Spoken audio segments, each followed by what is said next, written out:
Hello, hello. Welcome back to another episode of the Marriage and Motherhood Podcast. This week, we're going to be talking about how your marriage is impacted by how you deal with emotions. Now, how you deal with your emotions has such a huge impact.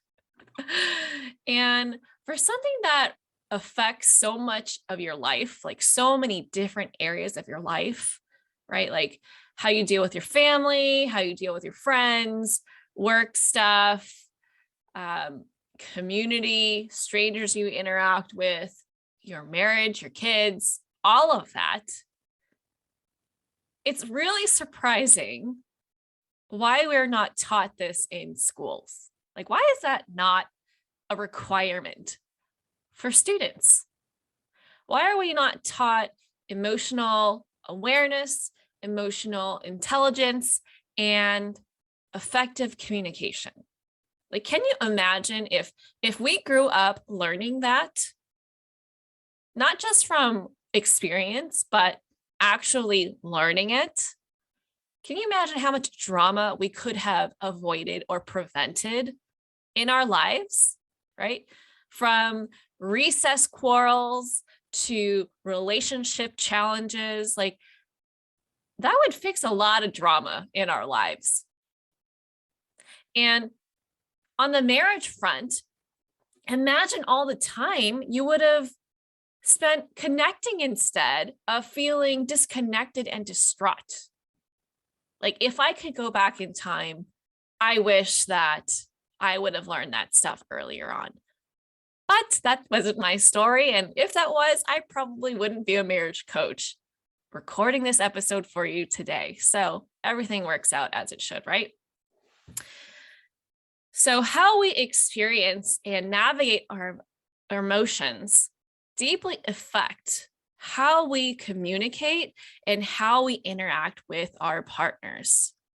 And like I said, I wasn't taught this in school. It's not like I sat in a classroom and they're like, okay, this is what it's like when you feel angry, and this is what is a healthy way to express this. Like, no, that is not what happened. I felt certain ways. I saw how people reacted, and I either ignored that feedback that I received from them, or I tried to tweak it myself. And I learned from what I witnessed growing up from my caretakers, right? The people that I spent the most time with. And so if you're like me, you were also left to figure things out on your own and make things make sense in your own mind, right? And so because I did that, sometimes things that I kind of just put two and two together didn't really work out for me in the long run.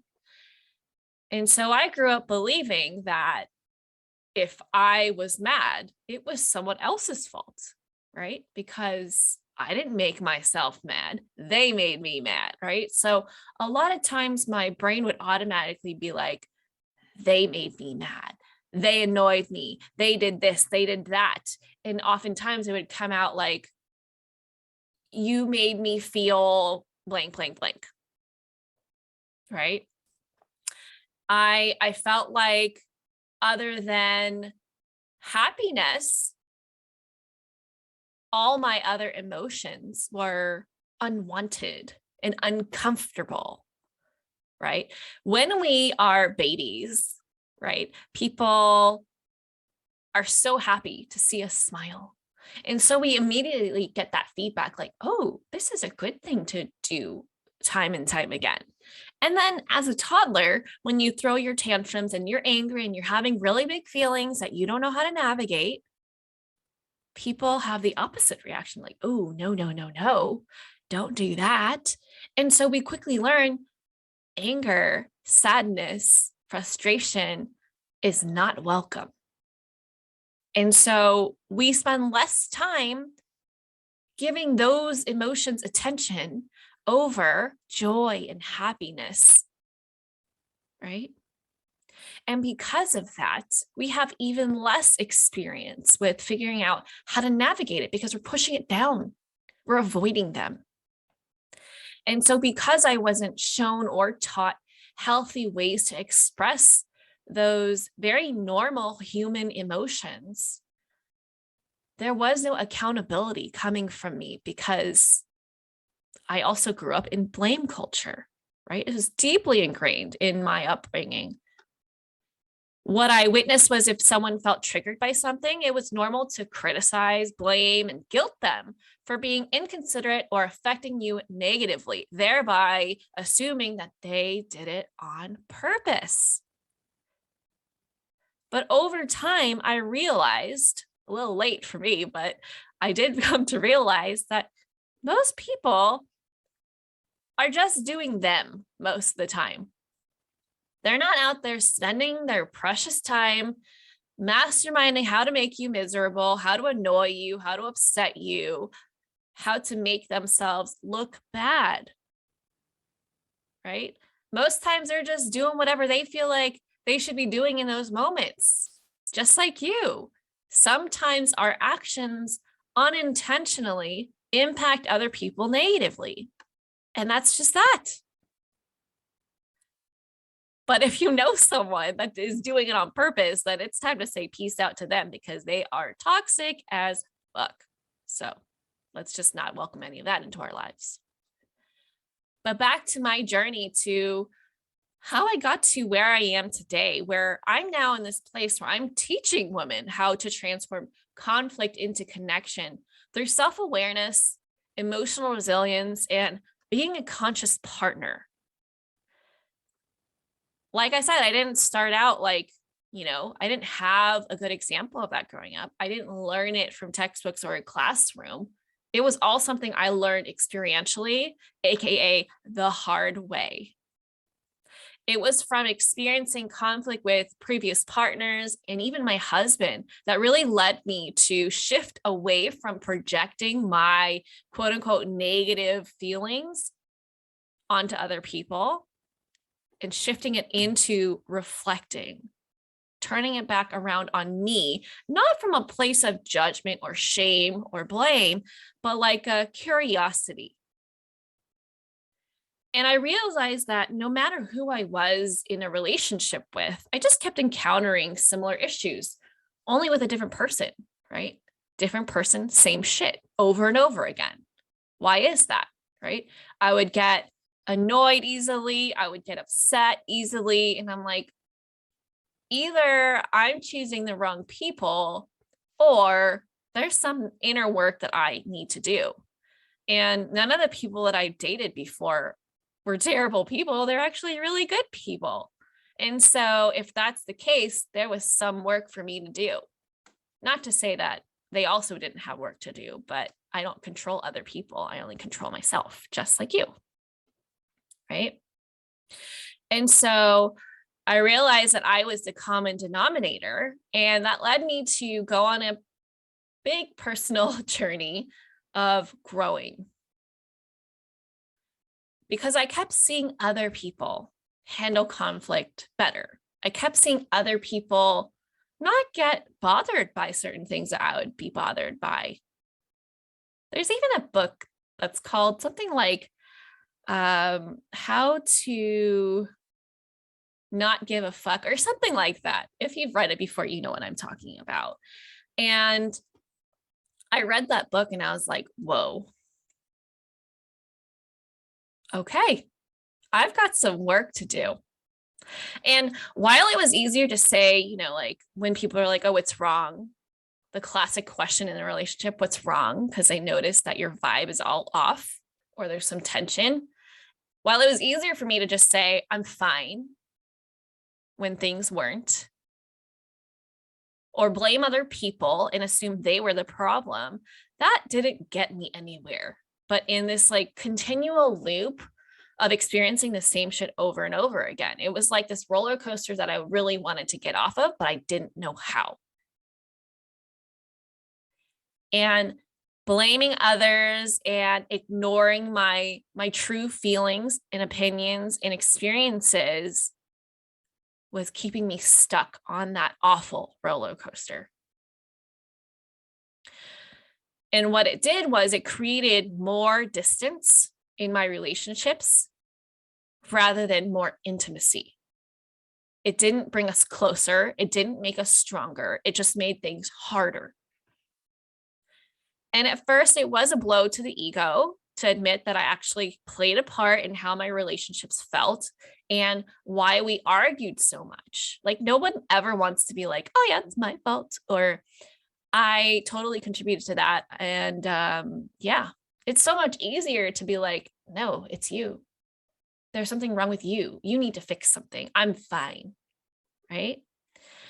And back then, I thought by taking ownership, I would be criticized, that they would use that against me, and that my partner would leave me ultimately because I was flawed.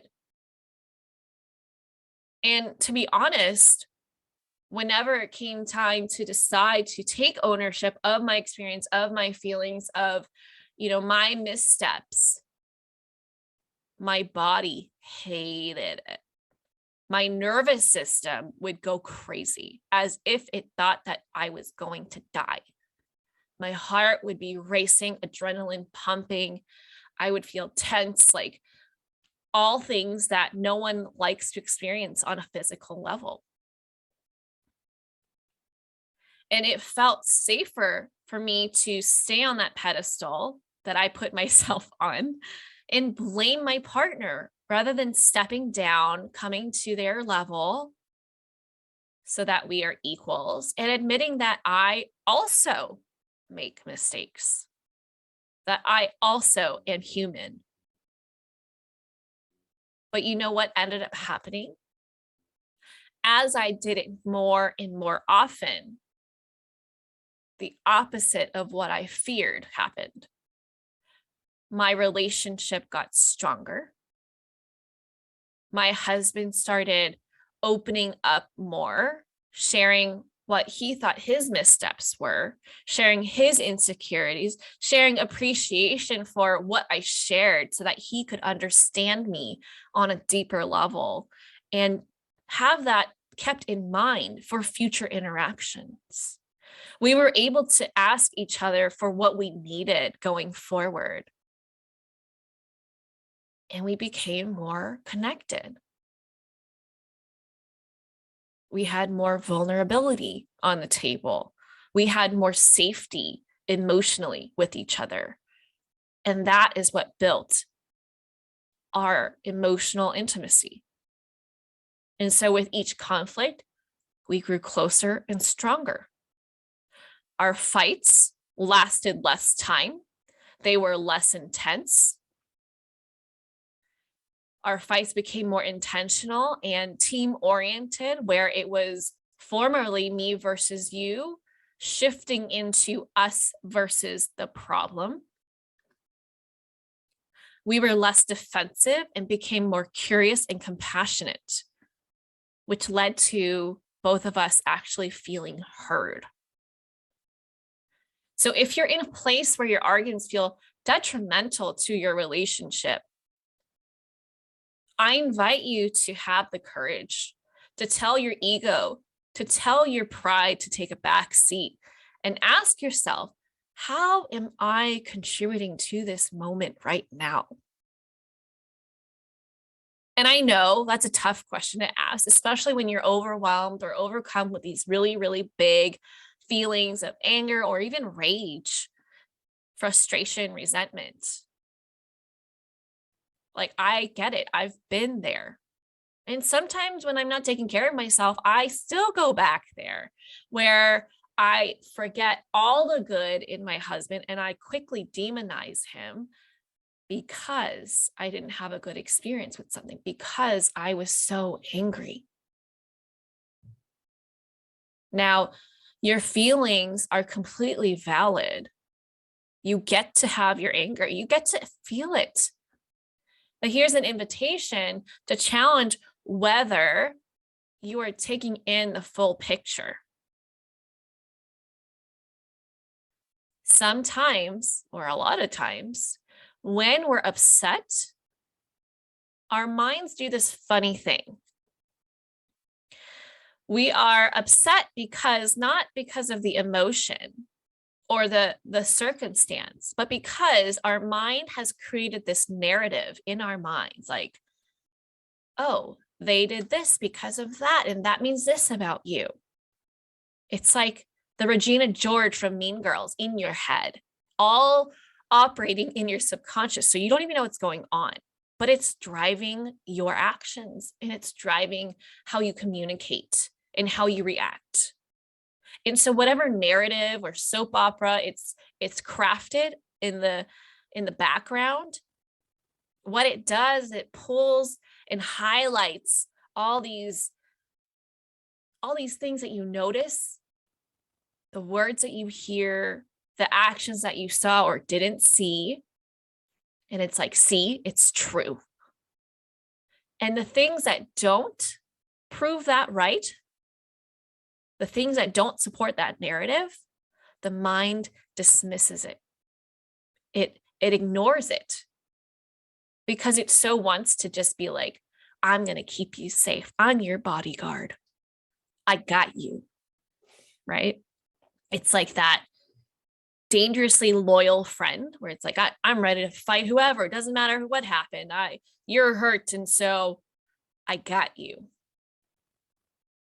But the thing about that is that it's not always supportive of you and what you want. What's happening is that your mind is operating from a place of, we've experienced this before. We've felt not enough before. We've felt too much before. We've felt unlovable before. We felt wronged before. And so it vowed to you subconsciously that you would never experience that again. And if there was an inkling of that happening, of that narrative being supported, it was going to kick on to overdrive and be like, fuck this. Let's get out of here. Let's sabotage the situation. But like I said, it isn't taking the full picture in. And so what if your perspective is foggy? Your interpretation of what happened is not the full picture. What if your partner didn't intend to have that impact on you?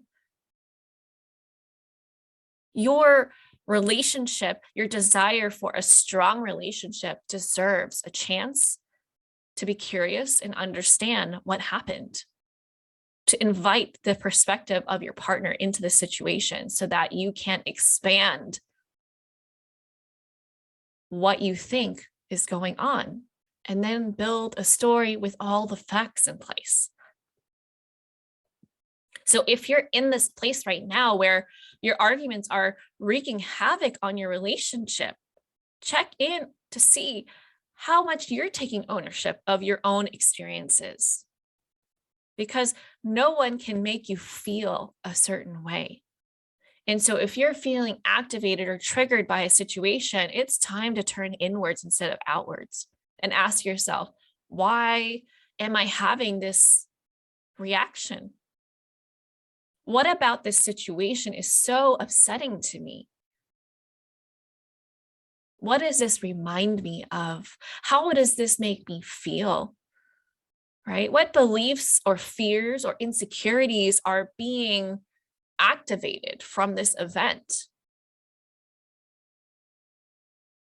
These are all really powerful questions to ask yourself in those moments so that you can not only become more self-aware, but more emotionally resilient so that you can communicate with clarity about what's happening inside you without causing them to be defensive.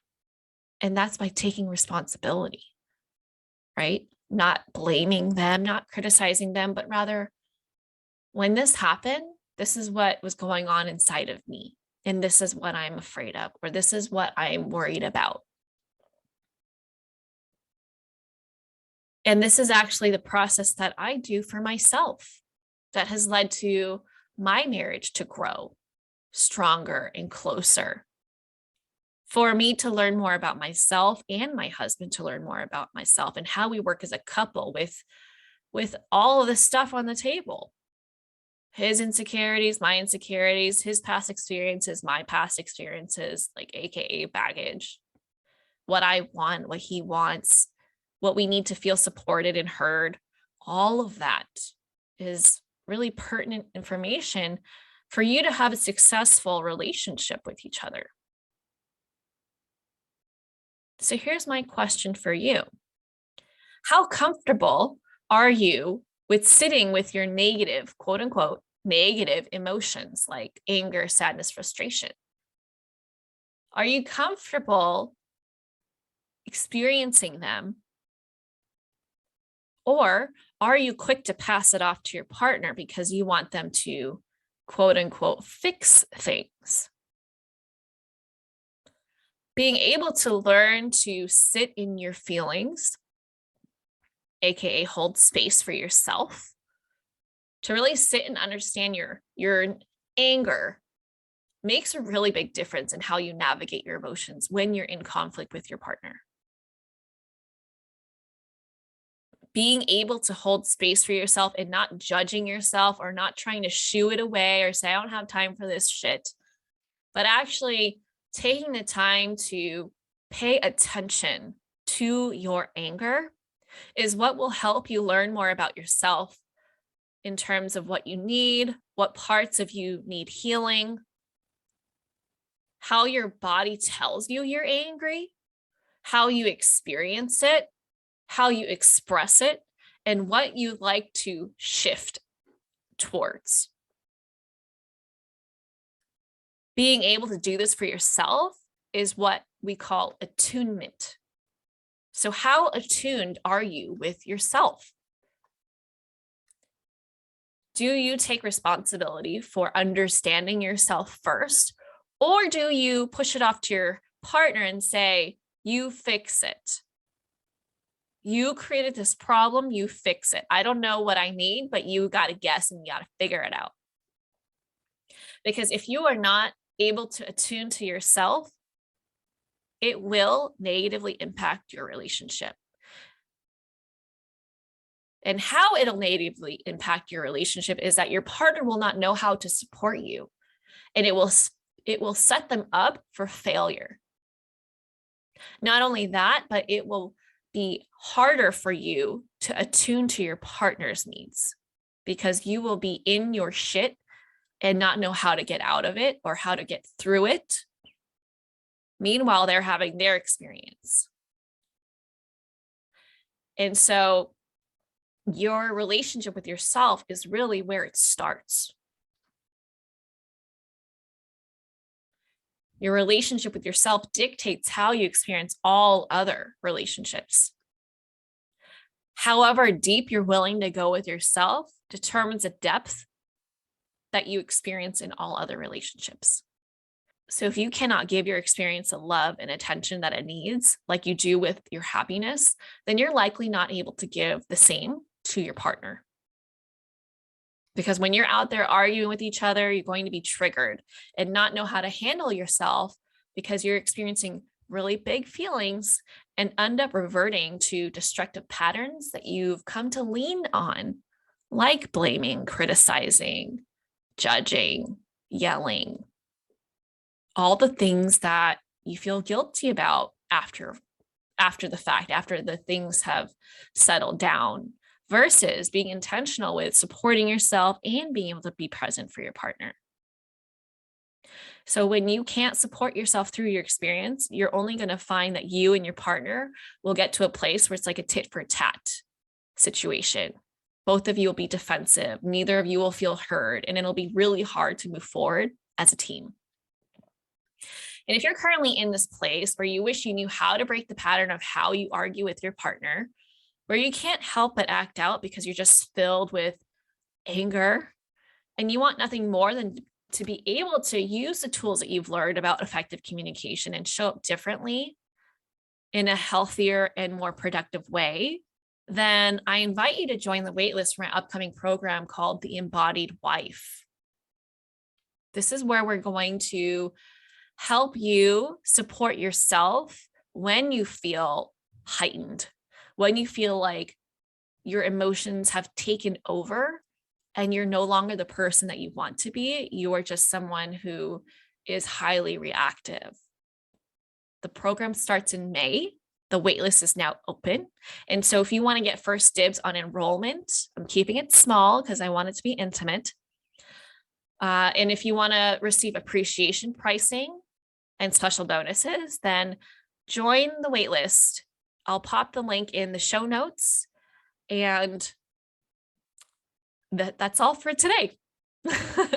I hope you have an amazing day. And I hope this episode was really helpful for you in terms of your personal growth.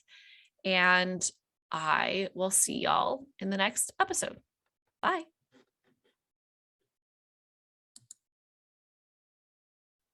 And I'll be back for next week's episode. Bye.